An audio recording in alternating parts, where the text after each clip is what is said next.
आप सभी का स्टोरी टेल्स यूट्यूब चैनल में स्वागत है। हम आपके लिए रोजाना दिलचस्प स्टोरीज लेकर आते हैं। तो चलिए शुरू करते हैं ये एपिसोड। ऑफिस की कॉन्फ्रेंस रूम में घमा घमी थी। बड़ी स्क्रीन पर प्रेजेंटेशन की स्लाइड्स बदल रही थीं और हर कोई ध्यान से सुन रहा था। यह कंपनी के लिए एक अहम दिन था। इस प्रोजेक्ट पर पिछले 2 महीने से काम हो रहा था और आज इसका प्रदर्शन था। आयशा और नैना इस प्रोजेक्ट की 2 मुख्य लीड प्रेजेंटेशन के केंद्र में थीं। आयशा ने माइक उठाया। उसकी आंखों में आत्मविश्वास की चमक थी। उसने धीमे और दमदार आवाज में कहना शुरू किया, जैसा कि आप सभी देख सकते हैं, यह प्रोजेक्ट समय से पहले और हमारी उम्मीदों से बेहतर तरीके से पूरा हुआ है। उसकी आवाज में ऊर्जा थी। उसके शब्द सीधे दिल तक पहुंचते थे। स्क्रीन पर दिखाई गई ग्राफ्स और आंकड़ों की ओर इशारा करते हुए उसने कहा, यह ग्राफ दिखाता है कि हमारी स्ट्रैटेजी कितनी सटीक रही। हमने अपने सभी टारगेट्स समय से पहले हासिल कर लिए। आयशा का आत्मविश्वास, उसका प्रस्तुतिकरण का तरीका और उसकी स्पष्टता कमरे में मौजूद हर व्यक्ति को प्रभावित कर रही थी। उसकी आवाज में एक ऐसा आकर्षण था जो ध्यान खींचता था। इसके बाद नैना की बारी थी। उसने माइक संभाला, एक गहरी सांस ली और अपनी बात शुरू की। हमारी इस प्रोजेक्ट की सफलता यह दर्शाती है कि हम आने वाले तिमाही में 20% ग्रोथ की उम्मीद कर सकते हैं। ये आंकड़े हमारे काम की गुणवत्ता और टीम वर्क को दर्शाते हैं। नैना का अंदाज बिल्कुल अलग था। उसकी आवाज धीमी थी, लेकिन स्थिर और प्रभावी।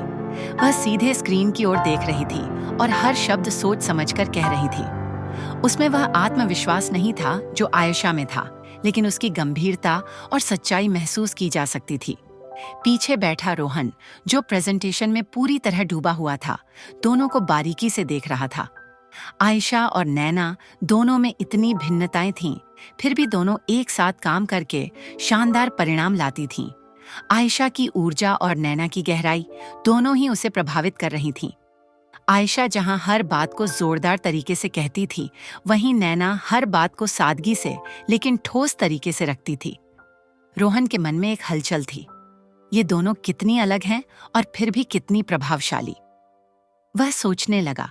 जब प्रेजेंटेशन खत्म हुआ तो कमरे में तालियों की गूंज उठी। लोग धीरे धीरे बाहर निकलने लगे। आयशा और नैना ने एक दूसरे की ओर देखा और हल्की मुस्कान के साथ बाहर निकल आईं। कॉरिडोर में रोहन उनका इंतजार कर रहा था। आयशा ने पहले पहल की। उसने चमकते हुए कहा, मुझे पता था यह शानदार होगा। आखिरकार मैंने पूरी टीम को लीड किया है। उसकी मुस्कान में एक शरारत थी। वह चाहती थी कि रोहन उसकी तारीफ करे। रोहन ने मुस्कुराते हुए कहा, तुम्हारी लीडरशिप कमाल की थी। हर चीज बेहतरीन थी। आयशा उसकी बात सुनकर और भी खुश हो गई। इस बीच नैना, जो अब तक चुप थी, धीरे धीरे बोली, मुझे लगा कि मैं नर्वस हो गई थी, लेकिन सब ठीक हो गया। तुम्हारे सपोर्ट के बिना शायद मैं इतना अच्छा नहीं कर पाती। उसकी आवाज में सच्चाई और हल्की झिझक थी। रोहन ने उसकी ओर देखा और कहा, नैना, तुमने बेहतरीन काम किया।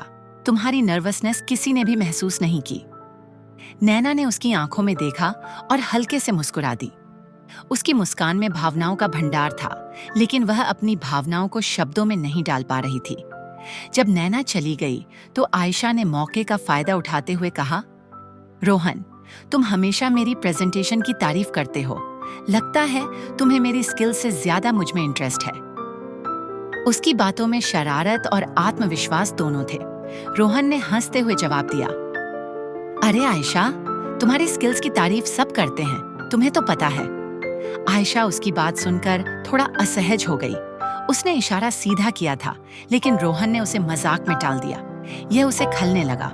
शाम को रोहन अपने डेस्क पर बैठा सोचने लगा।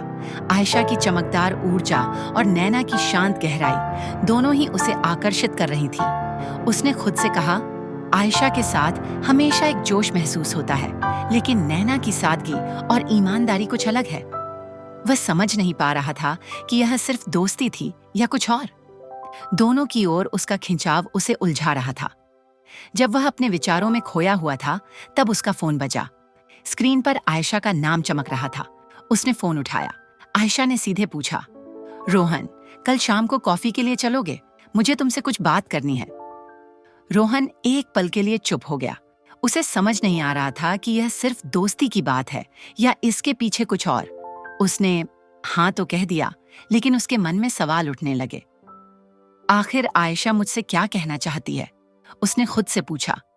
रोहन को अब यह समझना होगा कि ये रिश्ते क्या हैं, सिर्फ दोस्ती या कुछ और। दूसरी ओर नैना की नजरें और शब्द जो वह दिन भर महसूस करता रहा, वह भी उसके मन में गूंज रहे थे।